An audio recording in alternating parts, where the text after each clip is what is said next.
时声，大家来听，大家好，我是陈碧纯，欢迎再次收看《市民时声》节目。今仔日呢，要甲咱的市民朋友哦，做伙来关心的呢，是咱台南市吼非常受到关注的议题，包括着治水，也有台南铁路地下化，以及房屋税等等。今仔日呢，为大家邀请到这位贵宾呢，是咱台南市的大家长，那今嘛就来欢迎李孟燕市长，欢迎市长。主持人好，各位观众朋友，大家好。好，市长好吼。市长，我咱会知讲吼，会记得吼，你伫咧进前就是吼，去年的9月份的时阵，来就任嘛吼。10月份呢，你就任1个月，你就来参加咱的节目啦吼。然后呢，到即摆你就职你要满1冬啊，你这段期间以来吼，你做市长，你有啥物款的感想？是跟咱市民朋友来分享一下呢？是时间咧过足紧吼，转眼之间就将近要1年。对啊。那这段时间每天都很忙碌，没错。那大部分的时间都在做人形看板，就是有很多的包括典礼啦哈，对，比如说颁奖典礼、毕业典礼、开工动土启用典礼，是，还有婚礼，甚至丧礼都要参加，所以我们常常在各种典礼里面过的一天。我们有时候开玩笑说这个是无理的人生，对，但是也很充实啦，对不对？那我们觉得可以一起为市民来服务，那让市政持续的推动，其实我们也看到一些成果，那我们也觉得这是很有意义，非常乐在其中的一个工作，只是头发比1年前少很多。表示你非常的认真呐、谢谢。对，所以一般哦，其实对我们市长的评价都相当的好，尤其在媒体界，然后所以其实是做得很好的。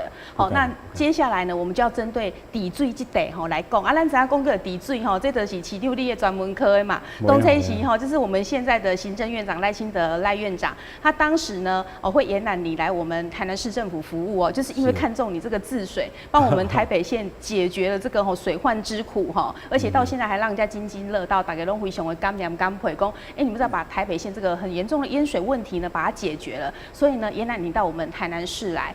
当然伫咧咱台南市就讲治水方面做了好以后担任这个秘书长，然后后来又变成我们的代理市长所以呢，在治水这一块，其实我们台南市已经展现了蛮多的成果但是咱今嘛一开始爱先给咱的市民朋友来报告来讲，咱要了解讲为什么要治水进前爱想讲，为什么咱台南市为什么比较容易淹水呢？是因为咱台南是嘉南平原，对，那地势也比较低洼，那么以前早期我们有2个内海。咱一个是迄个台江内海，是，甲刀锋内海，包括即卖安南区中西区，还有安平区，那刀锋内海就像即卖这个麻豆，迄个另外新区，新市永康也有部分都是在以前的内海，是，所以咱即卖很多的住的地方其实是内海淤积起来的，内海分起来了，伊个分了无够悬，所以迄个管道拄好是。平常时袂淹水，那做大雨、做涨潮，可能就会排水就会有问题。对。所以你若伫迄个安平区，你感觉迄个温和的迄个海平面那海涨潮几乎跟地面一样高。表示咱的安平区，尤其5期遐也是讲古市区，伊的地面其实比海涨潮高不了多少。所以那个也是容易，如果下大雨就容易有淹水的问题。所以这是为什么我们这个台南这个地方它容易淹水的原因。咱知影讲这个治水的工课呢，是应该是长时间的一个工课。但是对着民众来讲只要一落大雨啦，风台一来水一淹大家就开始抱怨连连的，感觉讲为什么佮淹水啊？所以对民众来讲，因希望看到的讲，你治水就是马上有成效嘛。所以咱台南市政府方面是不是有啥物款的方法，会当伫第一期间内，互大家看到讲，有这个治水的成效？是因为咱台南拢总有100几条的排水，真侪排水过去拢还维持土沟、土沟的状态发臭安尼足侪排水拢还即款情形。是所以若要规个要做较好照迄个水利署的即个规划，爱征收土地，爱征收爱做护岸，甚至为爱做堤防、做水门、做抽水站，拢总加的，那加100几条的迄个水排水，拢要做较好，爱650亿。像你这集哦，都要650亿，650亿诶，包括征收土地，包括工程费等等吼。啊，所以按民国95年，迄阵啊，就开始有一个8年800亿，就是那时候叫易淹水计划。是。啊，迄阵啊，县甲市，因迄是合并进程，县甲市个陆续去争取。啊，到尾咱这几年合并后这几年，有包括这个前瞻计划等等，就是这个治水计划，它8年800亿之后，又有一个全国有一个6年600亿。那现在又把它叫做前瞻计划那累计到现在，我们已经大概争取200多亿，230亿左右。哦，230。啊，实际已经完成的，差不多得要加200亿。但是如果就整个需要来讲，其实只有占1/3。所以咱有真多是咱家己用咱家己的市款，去做一寡应急，应急的这个工程。所以做这些应急的工程，就是讲。你若讲要规个要正规军做较好，拢爱征收，迄个这10几年来才争取到超1/3。你若要讲等甲规个拢好，可能爱个1、20年。哇，这还你顾呢？所以有的先做临时堤防，或是临时的这个抽水站等等。所以有人会看到说，为什么只做一边，对不对？为了像三亚溪挖迄个火山遐，挖迄个后壁厝啦还有台糖虎山农场那一带，我们只有做南岸。因为北岸目前都是农田，所以原则上北岸我们就先维持，就为了是让万一真的水淹上来，南岸可以保护，那北岸它是可以当做滞洪。所以咱有真侪所在，像伫柳营，迄个咱柳营的那个古阿港溪。古阿港排水，那嘛是做单岸，保护迄个柳营八翁洛农区的乳牛迄个所在。另外一岸呢就不做，另外一岸刚好它有一个水利会古早时代的旧堤防，所以利用那个旧堤防就可以得到保护。所以这边旧堤防保护下营，这边新的堤防咱保护柳营。无以前莫拉克洛农区迄乳牛拢饮甲倒呢，饮甲剩一个片仔呢。剩片仔当穿溃。所以那时候88莫拉克那一年，因为淹得很厉害，全台南县大概有好几万头的猪跟牛是被淹死。最后那些尸体都送到安定掩埋场去掩埋。我记得那时候我听我们彭局长，他那时候是水利处处长。你的工很多阿兵哥来帮忙拖。对，那个死牛、死猪对，那因为已经泡水泡过了缸，一个弄捧起来，对，所以一拖就骨肉分离，而且那个味道很，马上阿兵哥马上晕倒，对，品流一点鼻水昏的甚至急救，我看那个后来都还要做心理治疗，对，这个是所以当时这种很大面积的淹水的惨状有时候大面积淹水一淹就是腰部，一淹就是甚至。会有几个触电，所以这大面积淹水是非常的严重。我记得101年，有一次仁德也大淹水。对。有一次520，半暝啊落大雨。我当天中午就跟赖院长、赖市长去看灾。我迄阵林德超淹到腰，工业区淹到腰。那我记得我跟赖市长那时候是被一个工厂的老板娘。我们2个被他赶出来，被他赶出来，因为他是一个抓呛纸厂的老板娘他那一次的淹水，很多纸都泡水，可能损失好几百万，心情就坏了，伊就讲已经来看10几年每次淹水都有政治人物来看，看完没有做什么，没有效果，后面还是淹这样，还是所以他就叫他卖过来看，卖过卡。那这个就是民众受到淹水，以前如果像这种泛滥液体或者核酸的水淹进来，大概有时候都是膝盖以上、腰部，甚至到胸部的这种情况那个死伤或者是财产的损失都是非常严重。对，是。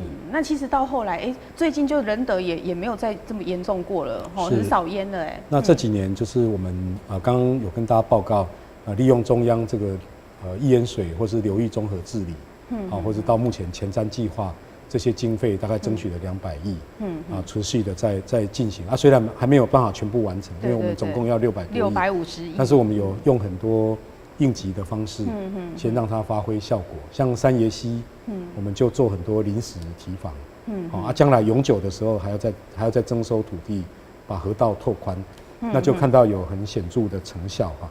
像94年的6.12豪雨，民国94年那时候全市哈。对，淹了大概18000公顷。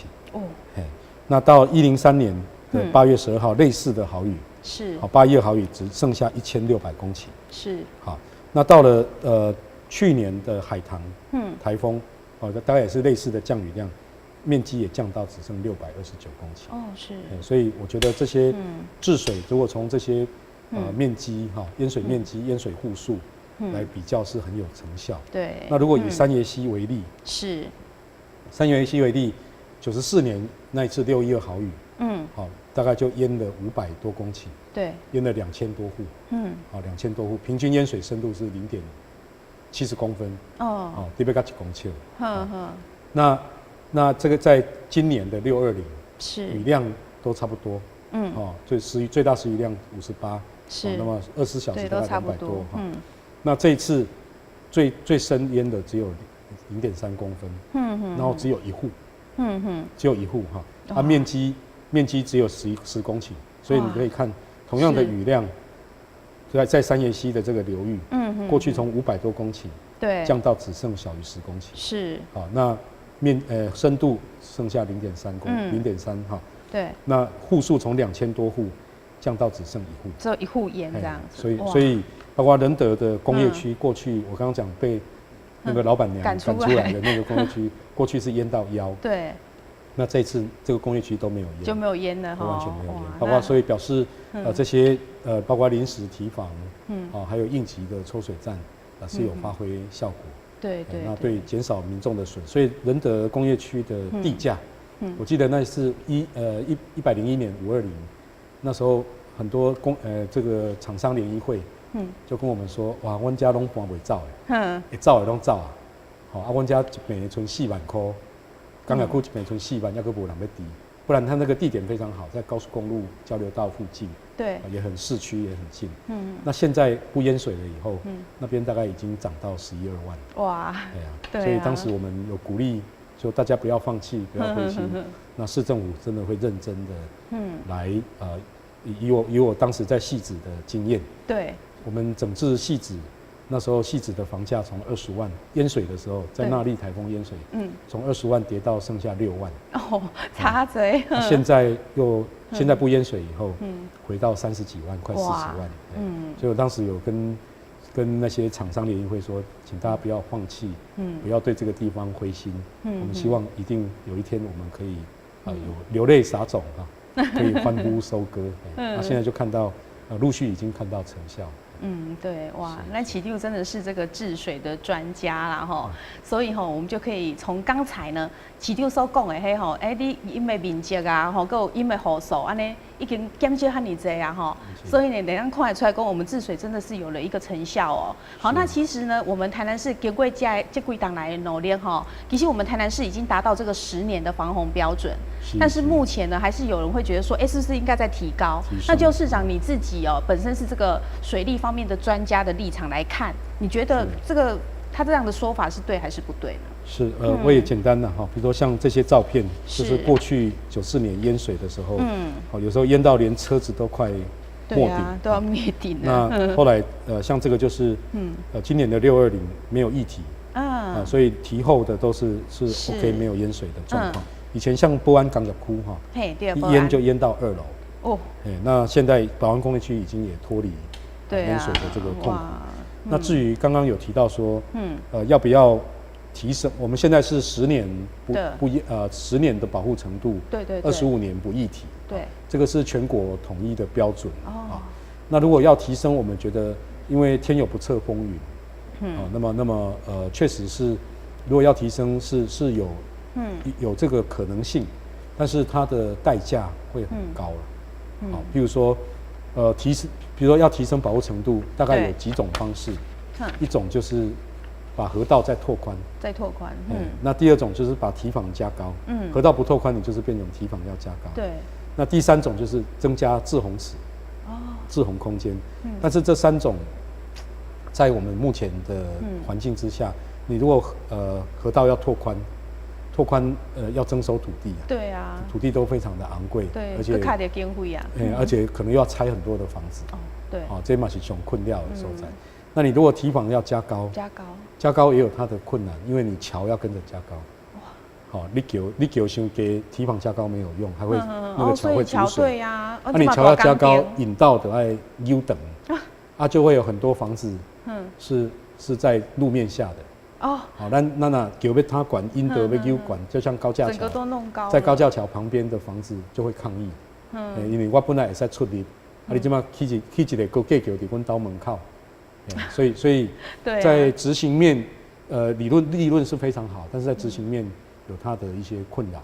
那另外，譬如说，那 OK， 那我增加滞洪池，那你除非你选的滞洪空间，是农田，但是农田也会跟你抗议啊，想到最引官家，你就讲无你打检修，就是如果你要征收滞洪池，也会要花很多钱。对，像仁德滞洪池那个地方20几公顷，当年征收就花了7亿。就7亿多，而且上面都没有建筑物啊，没有建物就要7亿耶。对，哇！而且它还是都市计划，当时是农业区。好，如果你是住宅区或是其他的区块，那个价钱又更高，那更不得了。所以，要增加保护程度，我们也觉得都觉得说，因为气候变迁，现在整个气候的雨量有时候很难估算。对。但是要提升保护程度，在实务上，理论上我们都觉得该做，是可以做实务上有一些困难。那当然就是每个个案要去找一些它能够影响成本最低，或是对社会冲击最小，但是也能够做到的一些条件。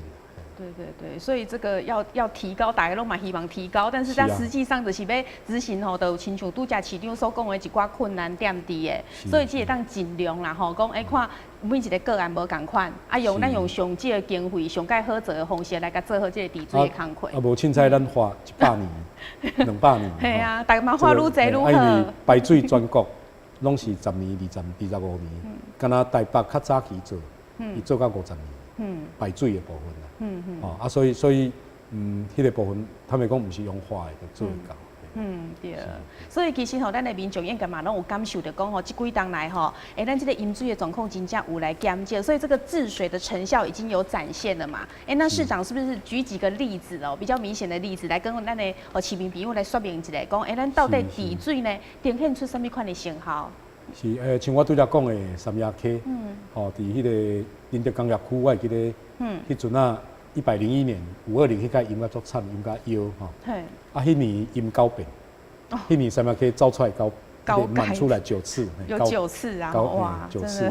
那现在就已经不淹了比较少，也不是我们现在治水不能说完全不淹，因为天有不测风云。对，因为现在一下雨都下那个超大的，一下子就下那么多。对但是整个它的房价、它的地价也都有改善，现在也很抢手。是。那像麻豆排水，对麻豆，咱麻豆过去鼻头里、小鼻里，我还记得迄个罗市长就捌去迄个里内，要撤离民众，因为鼻头里、小鼻里还有一个庙，迄个庙境界若淹水拢淹加差不多。第10竿，第10竿，有等若佫重起来，就入去庙内底啊。伊个庙就已经比咱的人超半人悬啊。常常淹到第10个阶梯。哇！有时候一淹就是淹到腰部以上。那个地方特别低洼，淹嘛就是因为兜风来害，过去的内海的关系特别低洼。是。那最近我们从台南县的时代就开始针对麻豆排水、将军溪逐段的整治。那到去年106年终于把全县23公里全部整治完成，包括拓宽，迄河道按偌济，按30米、40米，拓宽到120米。哦，因为遐个地较有法度，较精修的，差不多3倍3倍的河道，包括做防汛道路、做绿美化等等所以鼻头里、小鼻里遐即马就较无啥淹。另外举一个例，比如讲咱安南区。安南区的迄个雕凤宫，海尾雕凤宫，伊迄是全安南区上低，伊也差不多海平面1.4米，好，就是涨潮大概就离它20公分而已。你如果每个月2次的大潮，1.1米，就离它20-30公分就淹出来了，所以它那个地方稍微一下雨就淹。像我们把它做了一个6万吨的滞洪池，坐在那做抽水站。那像今年下了好几场大雨，拢无淹了。不过也要跟民众、跟市民朋友报告的是讲，咱要解决的淹水是迄款，迄个河水倒灌，大面积，有当淹到骹头有当淹到腰，这款呢才是对咱的生命财产最大的影响。对，咱要解决的是这款的，但是有一款雨就是讲晴空雨，也许来的瞬间就半点钟就结束。迄款晴空雨有当会路面，路面咱的侧沟，侧沟盖去互树叶塌掉咧，也是讲咱路面侧沟伤细条，迄个排水一时啊下袂离，可能也许难免会有10公分、5公分的路面积水，就是也要麻烦大家，这种算是路面积水。对，这种有时候是真歹按算啦，有当迄个叶啊要当时要塌掉，还是塑胶落啊要去塌掉迄坑，或者说它的有些地方局部，即马雨愈来愈恐怖，10公分的落，20米，落足大，所以难免有时候会有10公分、15公分的小积水，也请示这个当然我们也要去解决，马上去解决，但是那个跟过去我们所想象中的淹水大面积，有时候一天2天都还不退，对，甚至还有那种牛剩下一个鼻子在上面的那种淹水是不一样的，对，所以这个也要请市民朋友大家多体谅，要体谅了解啦，那个真的是气候变迁的关系。迄个不是叫做大淹水啦，所以我看咱家高雄是难兄难弟，迄个像前阵子这5、6月、6、7月。常常会有这款晴空雨，高雄有当然嘛淹水，淹超20-30公分，咱家有一些局部也会20公分，迄个媒体就骂，大家就骂讲高雄市政府300亿，拢等咧水来，其实那种状况是不一样的，对，那种状况是有时候路面局部的积水，像台北市，大家如果有印象，台北市花了几千亿，在防洪治水。对，那他2年前也发生过基隆河事件，就是基隆路有西北河转淹水，大家讲基隆河又回来了，基隆路变成一条河，叫基隆河。有基隆河又回来了。这个在台北市，连这种首善之区，连花了几千亿的治水，对，它还是难免路面会积水，这个要请大家体谅。对，所以这个是积水跟治水不一样的地方。对，好，那其实，在七股这个龙山社区也是做得不错嘛，对。然后那原地迄个所在嘛是有做了袂歹嘛。七股龙山社区伊过去拢差不多，那中秋啦初一15伊就会淹啦。那初一15大潮嘛。伊的地势也很低洼，它有时候比大潮还低，就淹进来。有当然无落雨就淹水啊。所以咱这个。把它整个村落做保护，里面做抽水，有几次的大潮已经看到成效，已经有成效。还有里长王里长也无简单，我记迄阵啊，当咧有一摆半暝啊，当咧拼的时阵，伊甚至家己下去下去下水道里面底下搭沙包，这看得非常的对，真的很努力、很认真呐，热心公益像咱原理嘛是真低啦，原理因为过去原理遐外口叫做七坤新，七坤生，伊嘛是咱台江内海，迄球啊叫做七坤生，有沙洲，里面就是内海，所以它湾里洗漱都是以前内海淤积起来，现在人咧大就特别低，它又偏偏旁边有一个洗漱，举洗从化区，遐水拢会招来遐，所以我们这次利用86的这个快速道路的旁边的土地，我们做了一个分洪的箱涵，那就把高地的水把它截出去。那低地的再用抽水，那这次几次的西北雨、晴空雨，那个原理需求大致上都平安，所以我们觉得这个是也有看到一些成效。对，所以都假市长说，供在所在这个治水呢，其实都是用了这些心血下去做才有办法做出这些成效。那市长是不是跟大家讲一下这个具体的成果是怎样？是原则上就是咱民国94年专市啦迄阵管啦，专管甲迄个台南市迄阵迄个一个94年612豪雨，差不多专期安尼淹18000公顷。对。咱在去年的海棠台风，类似的只剩下625公顷。620公顷里面还有一些是农田，对，或者是道路，所以我们觉得虽然还没有完全解决，但是从18000公顷淹到剩下625，其实是有显著的一个成效。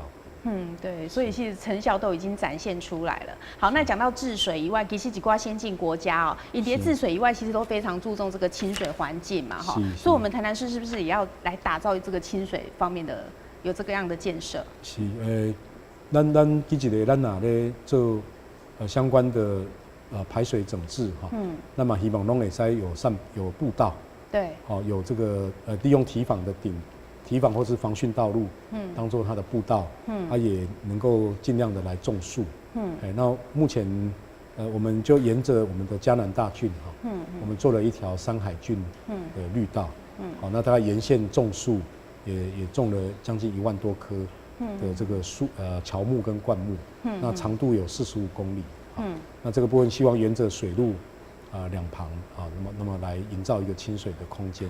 那另外我们现在也正在做的就是市区里面的竹溪，竹溪我们希望它就像逐梦之溪啦，我们把它取一个名字，逐梦之溪。那希望它整个竹溪沿线有步道、有草皮、有绿树那水也变干净，是一个整合性的一个治水，让将来可以大家更亲近这个水域。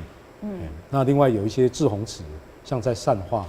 我们也做了一个全市最大的滞洪池，大概可以蓄洪100多万吨，140几万吨。那个滞洪池我们也争取经费要去把它美化，那让变成是一个可以大家来游憩散步的一个空间跟环境。好，那另外就是说在湿地保护这个议题方面，市长你有什么感想没来发表一下？最近这个湿地的议题因为有包括这个太阳能光电的公司，他们去租余温那么来做太阳能发电，所以有引起一些渔民的疑虑，那另外也讨论到湿地的部分对。那其实我大概简单跟市民朋友报告，就是说，咱全台南湿地大概1万多公顷，就是公告为法定的湿地1万多公顷，但是这1万多公顷里面，99%，99点多%都是公有地，都是国有土地，是，所以当时在公告湿地的时候，就是以不影响私人土地的权益，只剩1%是湿地，1%湿地是什么呢？是在曾文溪里面，或是在西湖里面，那一种的私有土地，其实本来就是不太能利用的，是，你伫迄个河川内底。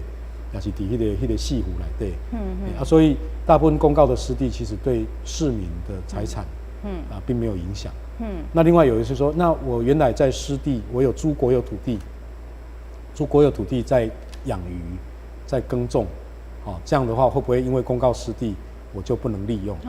其实不会，它有相关的明文，就是它的重启原来的使用是可以继续的。那行政院也有一个解释。国有土地的租用是可以继续的，可以继续没有问题，不会因为公告湿地而去影响民众的权益。是，所以大家对湿地不要把它恐慌，不要视为洪水猛兽其实并不是那么严重，因为99%都是公有地，并不是私人的土地。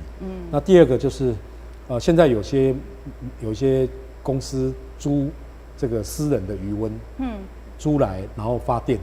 那变成这些私人渔温，他租给太阳能公司，较好给，较好给，伊就为了就买个租户，原来可能是租给私人民众咧饲鱼啊，对，即马伊感觉租户饲鱼啊，可能一个月3万，一公顷3万，一年啦，一年3万，那租给太阳能公司价格可能比较好，为了纷纷租给太阳能公司，变成这些原来承租养殖的。这些渔民会恐慌，比方说阮即马煞无鱼温通饲，拢大概拢去发电去安尼这个部分我们有做了一个规定，就是你来承租这些私有渔温的，那你承租你要来申请，来市府申请，市府会转给经济部去审核，好才能够同意你做太阳能。那你有一些规定，第一个，你的施设的面积不能超过余温的30%。好啊，那大部分要做在温花丁桃。哦。不能做在水域，水域的覆盖，水域的那个投影面积不能超过20%。哦。所以大部分的水域的话，可以在起一样。好，这点太阳也都照得到。第二个就是你要优先以比较同样的价格，原来的同样的价格，或是更便宜的价格，比如说一本来1公顷做3万，你最多只能在3万。或者是更便宜2.8万，租回给原来的承租户。哦，我们会规定一定比例，比如说7成的承租户同意，因为你嘛袂使讲100%啦，100%不听有人条款丢管给。对啊。就是说大概有一定比例以上的原来的承租户，你要让他继续承租，不影响他的工作权。那这样的话有个好处就是也可以因为发电只占30%。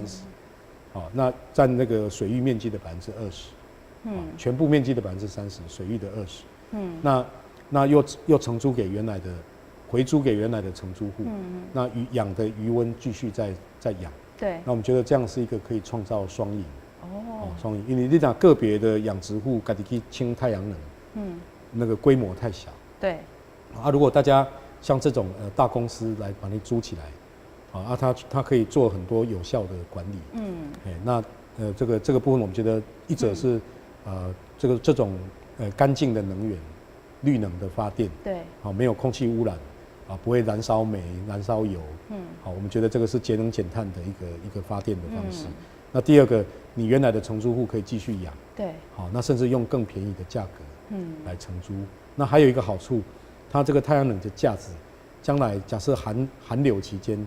它可以去利用那个价值去围那个防风网，也可以减少像这个养殖的鱼池受到寒害，对，也在防风了，所以我们觉得其实是有多种的效果，所以我们希望包括养殖的渔民大家不要恐慌，那另外前阵子也有议员或是市长参选人在攻击市政府。这个对中央公告湿地没有去反对，认为我们没有罔顾居民的权益那这个也做了一个说明。其实大部分99%的湿地都是国有土地，对，并没有去打你领导的地，打你公告的湿地。是嘿啊，所以透过市长的说明，可能咱大家会较清楚的了解啊我进前也听到人在抗争咧抗议，其实就是讲正面的一寡回应拢较少听到所以大家拢会去看到抗议的部分，他这个大篇幅去看到啦所以市长解说了，咱大家拢了解啊。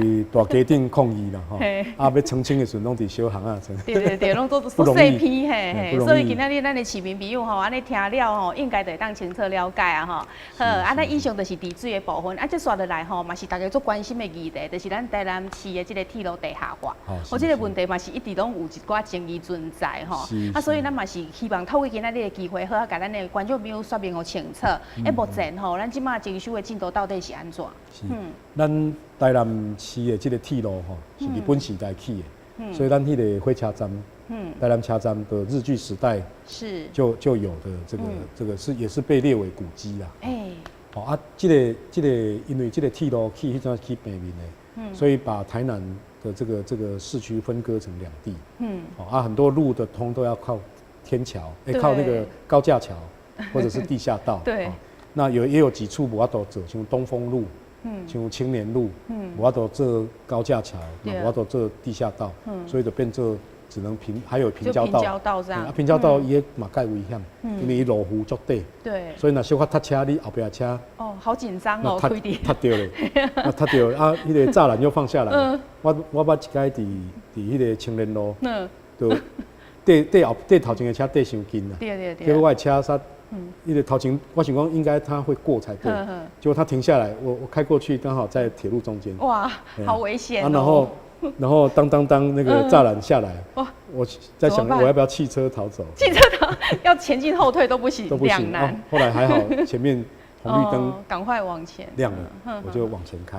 对啊，所以这些平交道其实每年造成很多的安全上的这个事件所以我们有做过一个民意调查，铁路地下化，几乎是90%几的市民都是支持的。那全市的议会的，包括立委，包括议员也全数支持，铁路地下化这个工程，来进行，因为它可以把台南分割两地，对，把它缝合在一起，对，缝合都市的纹理。对。那所以这个工程目前是各界期待了哈，那已经发包，因为仁德东区、北区，它分成3标，都已经陆续在做发包在做动工的一些准备。像仁德它已经比较实质的开工了。仁德段因为它已经有都征收已经完成了。他们也协议架构或征收都已经完成。所以仁德段比较有规模的在开工。对。那现在东区跟北区大概就是主要大家争议的一个点，焦点了哈。那这边也有一些有抗争的情形。那目前的状况是这样，就是全部我们当时为了照顾这些拆迁的市民，所以我们有在台糖总部在南区那边盖了一个照顾住宅，生产路对，盖了大概330几户的照顾住宅。对，没错。那目前这些照顾住宅，对，这个已经完成了。哇，好，这4栋已经完成。这4栋完成。那么有资格承购照顾住宅的，咱铁路拆迁大概300多户，有资格承购的有285户。哦，其他也是住外地，好，或是有的他这个产权不是很明确，我都这个承购。那大概285户里面已经有216户。接近8成，已经来承购登记这些照顾住宅。对，这215户里面，目前已经有136户，是已经完成交屋了。哦，嘛有30户已经搬进去，已经搬进去大哈。其实它内装蛮好的这个照顾住宅看一下，可以说是，我觉得是台南最有名的建设公司富力建设。对。阮一平卖这些承购户，10.5万块。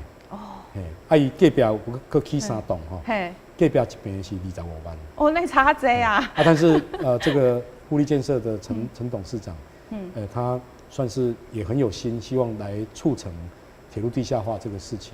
所以呢，我们合约规定他像卫浴是用合成，结果他自动升级。还升级哦！10万多千块哈，你升级到用 TOTO。哇！而且是4件式的 TOTO，就是算是豪宅等级，对，很好哎。像大门，我们是规定一般的普通的，但因为10万5你不可能建材用修好，对。但是他用这个防爆门，然后还电子锁。哇塞，这么高级！加电子锁。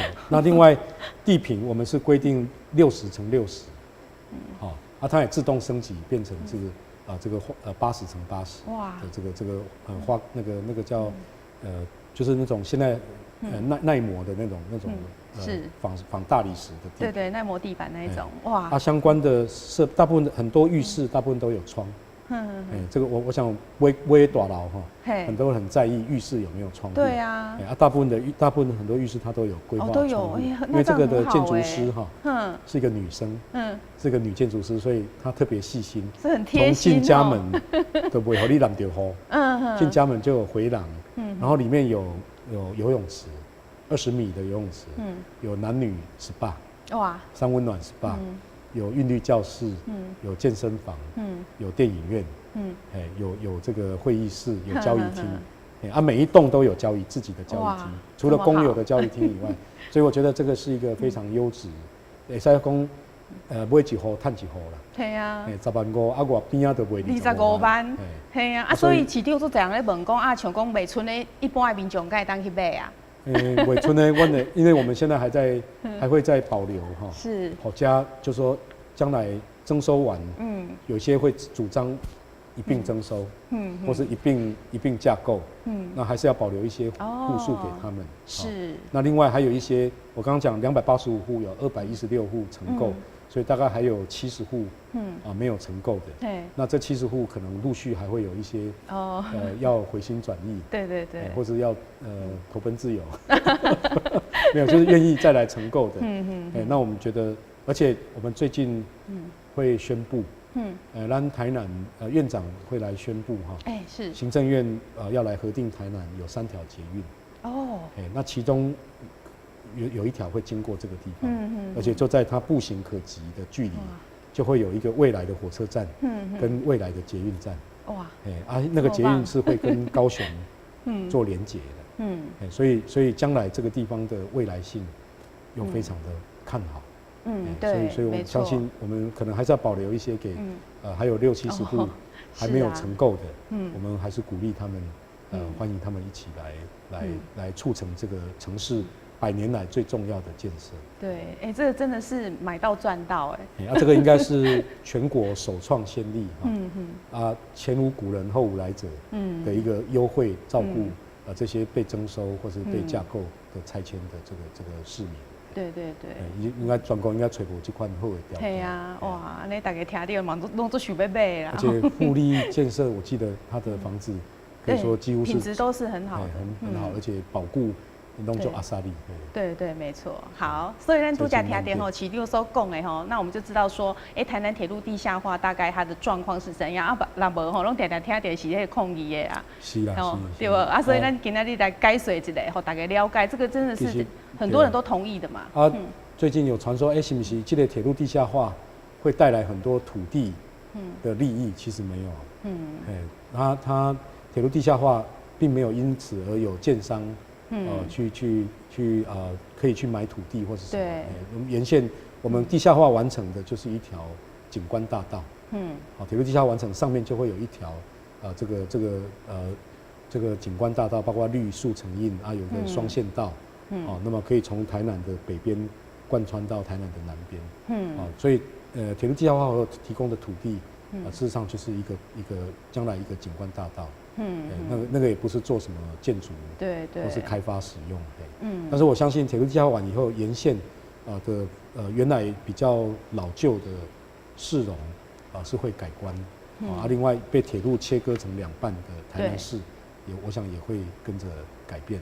这个是我们这个城市最重要的100年，最重要大家期待的建设。那也要感谢这些民众市民受拆迁的民众，他愿意为这个城市所以来付出，所以我们也做这样的照顾住宅来补贴他们的一个损失，这样子。对，是。希望这个建设能够在和平，能够在充满能够在顺利的一个情况之下来推动。好，咱接下来吼，特别来探讨这个房屋税问题，这嘛是咱足侪市民朋友所关心的吼。讲到这个房屋税，咱伫咧105年的时阵吼，有来调整。为什么要调整吼？我想市长嘛是去甲咱的市民朋友去说明一下。是，我想主要是咱房屋税吼，迄个课征的那个标准吼，迄个已经民国73年到今嘛，30年拢无调整。这么久啊呢？这段时间一直互监察院审计处甲咱纠正。是。讲你迄个房屋税那用，抑阁用30年以前的单价标准咧课征甚至一平迄个1平方米9000块的造价，这个是不合理的一个状况。另外因为你若无调房屋税，没有调整，用30年前的价格，持有成本比较低，就容易房价被炒作。容易就种大家买厝，利息嘛低，迄个房屋税佫低，大家就尽量迄个投资客就买佫较济啦，免惊。对啊。反正一届若起就摊回来，所以反而也助长房价的一个炒作。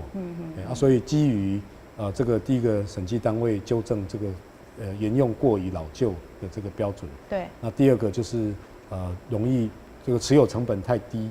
税率太低，持有成本太低，容易造成房价被炒作。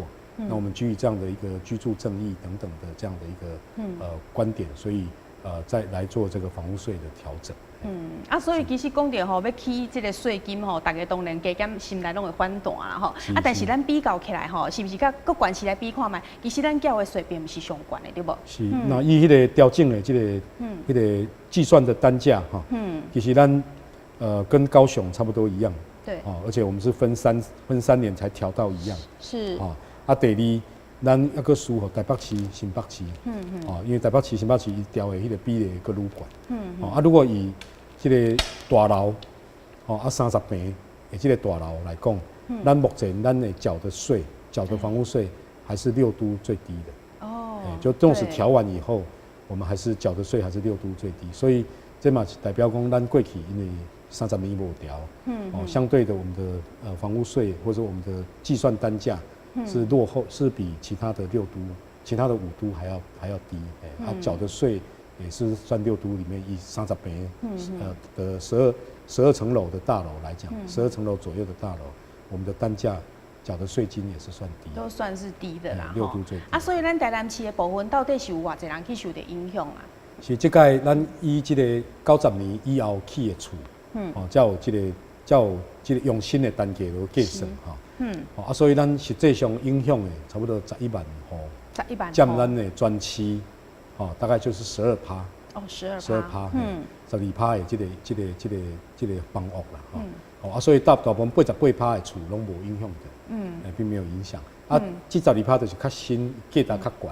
OK， 比较新，价值比较高。另外也值得一提的就是讲，如果你是一户自有住宅，其实它的税金调的是算比较低，比较低嘛。它缴的税大概占全部的房屋税，这个低于3成。低于3成所以咱才有一个数字就是讲，咱差不多61%的厝拢总才交这个10亿，对，大概每一户大概5000块以下，对，另外有23%的厝，交11亿，每一户超过5000至1万，是，这超有透天，大部分，迄个400几户的厝，其中有400几户的厝，伊就交14亿，这400户的厝，等于占比这个40万户交的还佫较济。这就是大型的厂房所以大部分的房屋税其实是哪一种人在负担呢？是大型厂房，大间的工厂公司，另外多屋主，一个人有5、6户的迄款的，多屋主，还有营业，就是营业用的商场等等，那一种大概就是我们缴税房屋税的大宗了。对，真正大部分85% 的民众，他缴的税只占30%左右，对，所以就是缴的幅度就是5000以下，大部分85% 都在5000，就61% 都在5000以下，对，那另外20几%是在5000到1万，剩下的这些差不多15%的人交60-70%的税，15%的人内底拢是什么？拢是大间的厂房，多屋主，对，还有大型的商场之类的，所以有人在讲是不是要研究退税？其实你若退税，其实受益的是好野人。对啊。反而没有办法呈现，因为咱社会若要一个城市要一个正常的发展，确实是你拥有资产越多的人，你收入越多的人，要多付一点税。那大家比较一般收入的人，税是少一点。我们觉得这样的差距是比较合理。对对，所以其实若是卡着选举，都做侪人会跳出来讲房屋税问题嘛但是咱知影讲日前这个台南地方法院已经有判决说，我们这个调整房屋税，它其实真的是合法的，对不对？所以这个部分是市长借这个机会跟大家来说明一下。是，咱也有民众迄个去告台南市政府啦讲这个房屋税是不是有不合理？经过法院的一个受理，那判决在今年。在106年，去年了那今年也有陆续有一些新的判决出来。那原则上大概就是这3个原则，对，并没有违反租税法定的原则。是。那第二个也没有违反溯及既往。假如讲，你90年的厝的适用，你是不是有回溯？有追溯的这个问题。所以也没有。其实没有，因为咱并不是讲你今嘛叫你爱搁补交10年前的税，并不是这样子。比如讲你的厝，咱今年叫你按民国90年，就带你调2000，每一户调你按90年，每一年拢要加调2000，那个叫追溯。那不是，咱是讲，90年以后的房子适用，可是它是从106年才开始缴。才开始缴新的税率啊，比如多每户多2000、3000，不一定啊。对对，所以有关房屋税这个调整的部分哈，咱第一哈已经有判管，它就是合法的。好，那很多民众可能会想说，安尼咱收等来加这房屋税哈，这部分是安那可以利用诶？是，咱这个原则就是讲，咱希望咱收到增加的这些房屋税，那么可以用在咱鼓励生育，还有照顾幼儿，包括幼儿园，我们希望用补贴它，虽然去念私立幼儿园，但是它的收费是可以有补助的。像我们现在从任何的2岁到4岁，我们都从15000块增加到1年3万块，这个补助我们在去年就开始实施了。就是讲你生囡仔，每一个月也才得到3000块的这个2500到3000块的这个补助。另外托婴的部分，0岁到2岁，我们也率先原来1年就也有3万块的补助。那现在中央在赖院长前任又增加要到6000块，对，一个月要6000块。我想要让年轻朋友他照顾小朋友的这个负担可以减轻，大家才较加生啦。对，好，谢谢市长吼。我今天简单说明这3个议题，互大家会当更加清楚了解吼，这起户的事件吼。另外就是讲，市长大家可能就是说非常关心的，一定是经济的问题，吃饭皇帝大嘛吼。咱知影讲，其实你后来最近也常常去走访一些民宿啊，或者是说一些观光工厂之类的，所以就你来看吼，还有一个实际的数据吼，咱台南的经济敢是真正有起飞？是起飞，我想。不敢讲了，但是有成长，有成长而且是往正面在发展。是。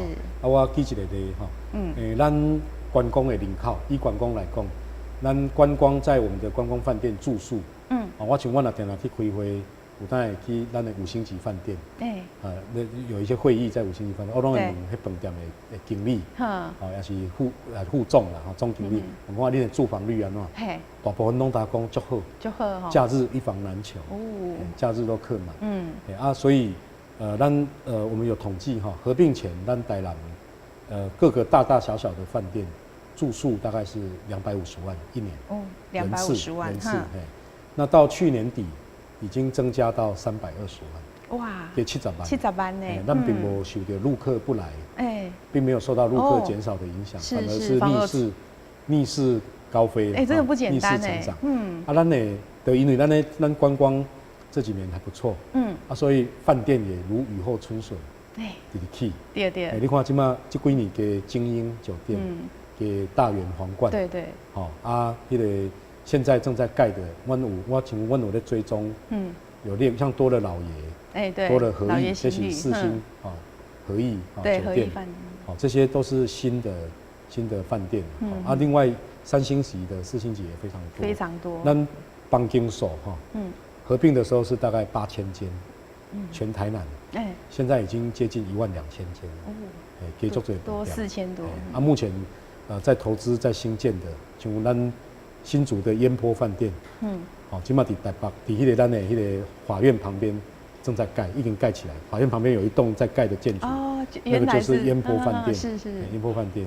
那另外像石鼓，金华酒店，在那边盖一个4星级的捷斯旅，对，捷斯旅，像安平港那边，最近雅果游艇，也拿到一个合约，他要引进新加坡的悦龙集团，来提升咱的这个旅游，这个居住的这个品质。对，我今嘛算算差不多，有在去的饭店应该差不多大概有将近20个案子。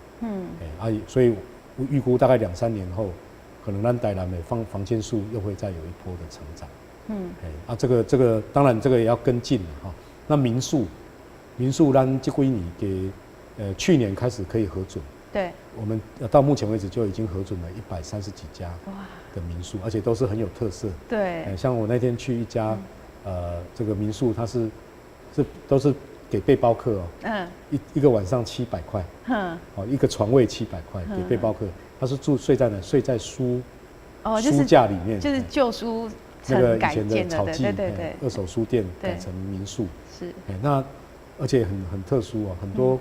有好多股票上市公司的老板亲自来住700块，要体验看看，体验这样子。开幕7个月就接待了来自30个国家，哇，很多是网络上慕名而来，所以很多东西不怕偏远，就怕没特色，你有特色，甚至从国外千里迢迢从欧洲、从北美，来住的人相当多，30个国家，所以台南有很多这种有特色的，还有很多有良心。